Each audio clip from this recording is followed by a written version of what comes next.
બોટાદના હળદળ ગામમાં જે ગંભીર ઘટના બની એ ઘટના માટે સૌથી મોટો કોઈ જવાબદાર હોય તો એ અરવિંદ કેજરીવાલ છે અને એના પછીના એના ઈશારે ગુજરાતમાં જે અરાજકતા ફેલાવી રહ્યા છે એ તમામ ગુજરાત આમ આદમી પાર્ટીના નેતાઓ છે.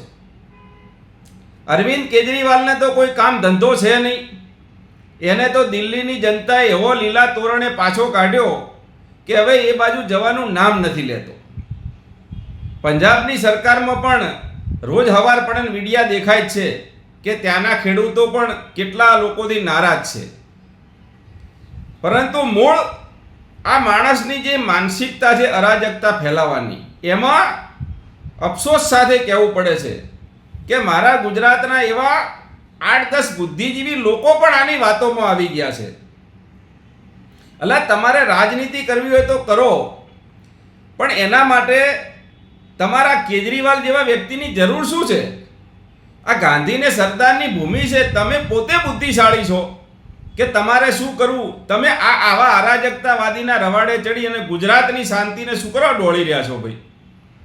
હવે વાત કરીએ તો હળદળ ગામમાં જે બન્યું, નો ડાઉટ બોટાદની અંદર એપીએમસીમાં ખેડૂતોને અન્યાય થતો હશે એની જરાય ના નથી પાડતો.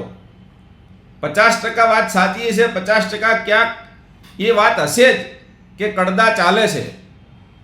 પરંતુ તમારે આ આખી બાબતને એ જગ્યાએ સોલ્વ કરવાની હતી.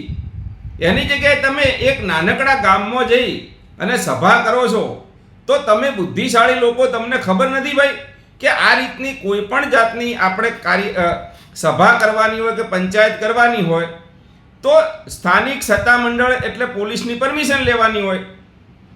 તમે ન તો પોલીસની પરમિશન લીધી છે. એથી ગંભીર બાબત એ છે કે એવડા નાનકડા ગામની સરપંચને પણ ખબર નથી અને ત્યાંના ગામ લોકોને પણ ખબર નથી કે શેની બધું તમે અહીંયા સભા કરવાના છો. એટલે તમે આ કેજરીવાલના રવાડે ચડી અને તમારી છબી ચમકાવવા માટે હળદળ ગામના નિર્દોષ લોકોને કારણ વગરના ભોગ બનાવી દીધા. નો ડાઉટ પાછળથી જે કોઈ કામગીરી થઈ એ દુઃખદ છે.